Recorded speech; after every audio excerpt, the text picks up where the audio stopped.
Bonjour à tous, bienvenue dans cette nouvelle vidéo sur une figurine Star Wars. Aujourd'hui nous allons jeter un coup d'œil à la figurine de Han Solo dans son manteau de tranchée, donc, de la collection Vintage de Hasbro et Kenner. Voilà. Donc nous voyons ici donc le paquet lui-même, de face évidemment, avec comme vous voyez l'ancien design, en fait, l'image des figurines quand elles sont sorties dans les années 80. Donc on va jeter un petit coup d'œil au paquet d'un peu plus près. Donc en haut on a donc les avertissements du minimum d'âge pour pouvoir utiliser ces figurines, donc 4 ans ou plus. Comme ce paquet vient des États-Unis, là-bas c'est 3 ans ou plus même. Donc comme vous pouvez voir des deux côtés. Ici on a le logo avec écrit Return of the Jedi, c'est-à-dire le retour du Jedi, et le logo de Star Wars. Le nom de Han Solo in trench coat, c'est-à-dire dans son manteau de tranchée. L'image originale de l'ancienne version de cette figurine. Ici on a aussi un sticker, un petit autocollant de promotion pour une figurine d'édition spéciale de Boba Fett en armure blanche. Mais bon, cette promotion était valable que aux États-Unis et au Canada. Et de toute façon, elle est déjà expirée puisque c'était jusqu'au 31 mars 2012. Voilà. Ici, on a le logo de Kenner. Donc ici, donc une photo de Harrison Ford dans Le Retour du Jedi, le film. De ce côté, on a la figurine elle-même, emprisonnée dans sa prison de plastique, qu'on verra un petit peu plus tard en détail. De l'autre côté, ici en haut, le logo Star Wars Vintage Collection, donc la collection de Vintage. Et ici, le nom Han Solo, ainsi que le texte qui explique un peu que Hasbro a décidé de faire donc rendre hommage à la série en relançant toutes leurs figurines de l'époque, mais avec un nouveau type de figurine, mais avec le même paquet en fait. Donc ensuite là on a une image de l'ancien paquet de 1983 à 1984, donc Han Solo, ou en français Yann Solo dans la version française. Petit coup d'œil à la figurine de l'époque. Vous voyez, ça a bien changé, tant mieux même. On continue. Ici, on a le logo de Star Wars, avec une phrase qui nous dit collectionner tous les personnages de cette collection. Ici, on a donc un commando rebelle, un pilote de TIE Fighter, Boba Fett, Luke Skywalker dans son habit de Jedi avec les menottes, ainsi qu'ici un Stormtrooper. Donc tous ces personnages de l'épisode 6, le retour du Jedi. Ici quelques mentions légales, donc pas très intéressant, avec Made in China, fabriqué en Chine. Donc ici la preuve d'achat, le code barre. Et tout en bas, on a les sites internet starwars.hasbro.com et aussi starwars.com, ainsi que le logo de Hasbro. Donc voilà, ça c'est le paquet de cette figurine. On va maintenant jeter un petit coup d'œil à la figurine elle-même. Donc voilà, la figurine de Han Solo dans son manteau de tranchée du retour du Jedi, voilà ce que je cherchais. La figure hors de son paquet, comme vous pouvez la voir, figure assez sympa. On va voir un petit peu plus en détail de plus près. Donc on a comme accessoire déjà, on a le pistolet blaster de Han Solo, que l'on peut enlever. On a évidemment donc son manteau, avec deux poches, de vraies poches en plus, vous pouvez mettre des trucs dedans si vous voulez. On va essayer comme ça, clac, par exemple. Bien sûr c'est des petites poches, mais bon, vous pouvez mettre des choses. Et le design, c'est joli quand même, un petit camouflage bien ressemblant à celui utilisé dans le film. Et c'est du vrai tissu, hein, donc c'est vraiment un petit manteau bien fait, pas très large, comme souvent on voit dans les figurines, qui lui va bien au corps, comme on dit. Vous pouvez aussi garder le petit élastique transparent qu'il y a, si vous voulez le remettre à la taille. Ça vous permet d'avoir un manteau bien serré juste au corps, et justement de ne pas avoir un effet trop large. Donc le manteau va très bien à la figurine déjà. On peut l'enlever évidemment. C'est ce qu'on va faire pour voir en fait la figurine en dessous. Alors hop.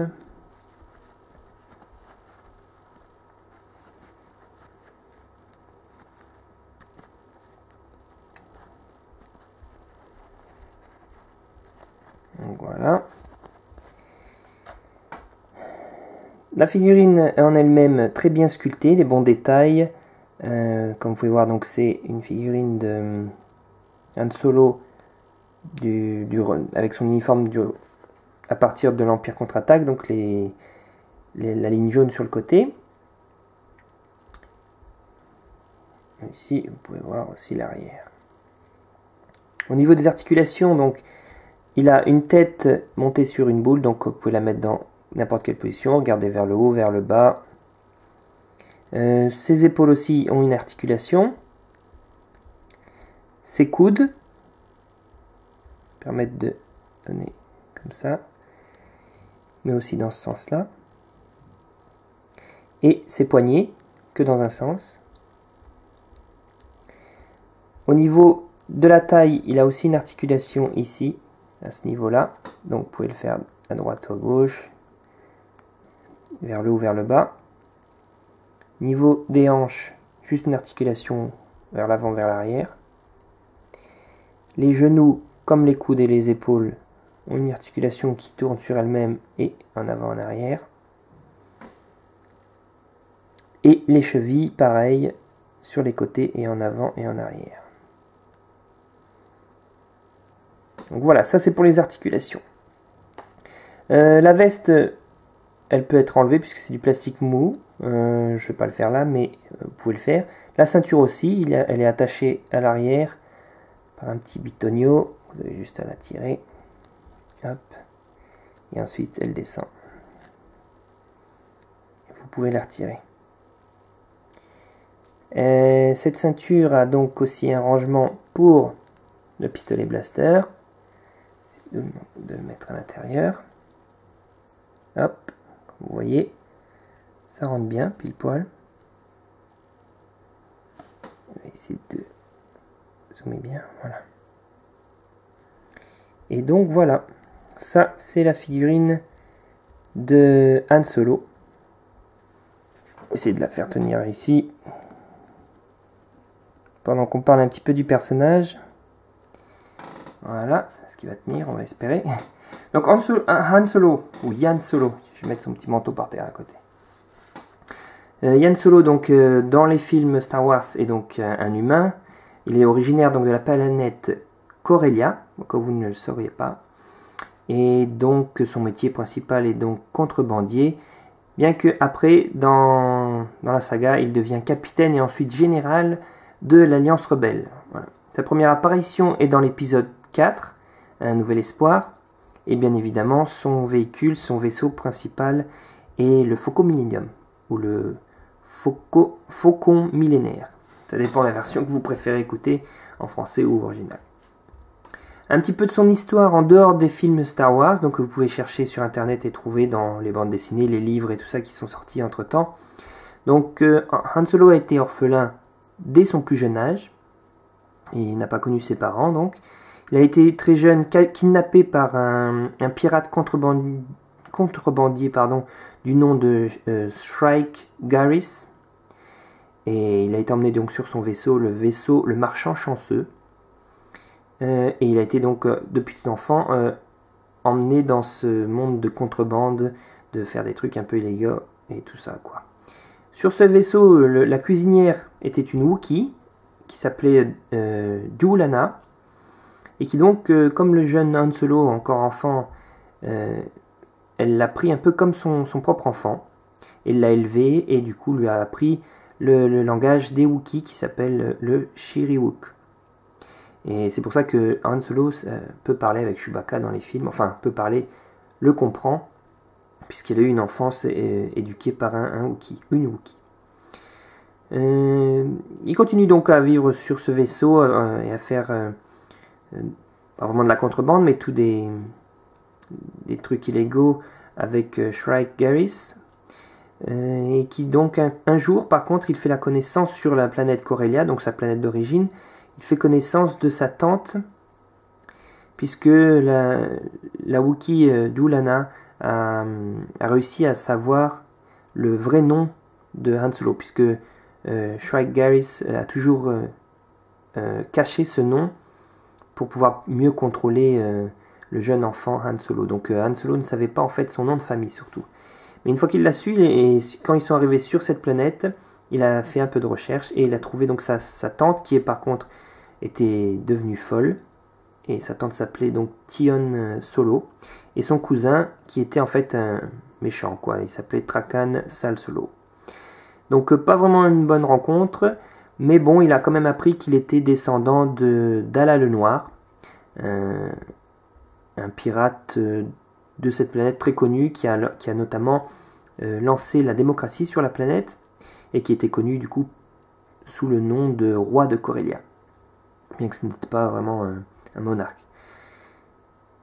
Il continue donc ensuite ses activités illégales et à faire de la contrebande tout en grandissant avec donc Shrike Garris qui l'obligeait. Et ensuite, avec l'aide d'Ulana, donc la Wookiee, il essaye de s'enfuir. Il arrive à s'enfuir d'ailleurs du vaisseau quand il est devenu plus grand. Mais malheureusement, Ulana, il laisse sa vie. Elle se fait tuer par les hommes de Shrike, dont en fait elle se fait tuer pour sauver et permettre à Han Solo de s'enfuir en fait. Et du coup, Han Solo a toujours juré de rendre le service à la race des Wookiees en sauvant un jour un Wookiee s'il le peut. Donc le livré à lui-même, il décide de rejoindre l'Académie impériale sur la planète de Carida. En effet, il a rejoint l'Empire dans le rang militaire, une chose qu'il a toujours rêvé de faire d'ailleurs. Et donc il servi pour l'Empire pendant plusieurs années. Sauf qu'un jour, il a eu un ordre d'un supérieur de tuer un Wookiee qui avait volé un vaisseau rempli d'esclaves Wookiees. Et ce Wookiee était notamment donc Chewbacca. Il avait eu l'ordre de le tuer, mais Han Solo a refusé. Et donc a été emprisonné avec le Wookiee Chewbacca et a été forcé à travailler sur des chantiers, donc sur Coruscant. Et après cela, donc, lui et Chewbacca ont réussi à s'enfuir et à s'échapper de l'Empire, en gros. Et donc, bien évidemment, Han Solo a été démis de ses fonctions en cour martiale. Il s'est enfui donc avec Chewbacca et il retourna alors à une vie de contrebandier en compagnie de Chewbacca, lequel avait donc une dette de vie envers lui, puisque Han Solo l'avait sauvé des griffes de l'esclavagisme de l'Empire. Et donc ensuite, voilà, plusieurs aventures, on ne va pas rentrer en détail, c'est un petit résumé sur l'histoire du personnage que vous pouvez trouver en fouillant un peu sur internet. Donc voilà, pour ma part, Han Solo est un de mes personnages préférés de la saga, vraiment le genre mais pas méchant, mais de rebelle un peu quand même cool, donc c'est un peu le but du personnage évidemment. Et donc voilà, un de mes personnages préférés de la saga. Je suis bien content de l'avoir en figurine. La figurine est superbe, elle est vraiment bien faite, plein d'articulations. Et en plus, si vous l'achetez avec donc ce manteau, vous pouvez en faire des dioramas ou des displays, notamment dans la forêt de Andor, donc, par exemple. Donc voilà, j'espère que ce petit clin d'œil, cette petite analyse à la figurine de Han Solo vous a plu. N'hésitez pas à laisser dans les commentaires des infos, ce que vous trouvez sur le personnage, sur la figurine, ce que vous en pensez et ce que vous pensez aussi de ma vidéo. N'hésitez pas donc à laisser un petit pouce vert sur la vidéo pour m'encourager à en faire plus évidemment, à vous inscrire aussi, à vous abonner à ma chaîne et puis à suivre la chaîne puisqu'il y aura encore beaucoup plus de vidéos sur d'autres figurines et aussi bien d'autres comme vous pouvez le voir aussi, des dioramas, des un petit peu des tutoriels pour apprendre à en faire et des trucs comme ça. Donc n'hésitez pas à fouiller dans la chaîne les autres vidéos, quand il y en aura, en plus évidemment. Et puis voilà, pour moi c'est tout pour aujourd'hui. J'espère que ça vous a plu. Et puis n'hésitez pas à donc commenter, à vous abonner, continuer à collectionner et que la force soit avec vous.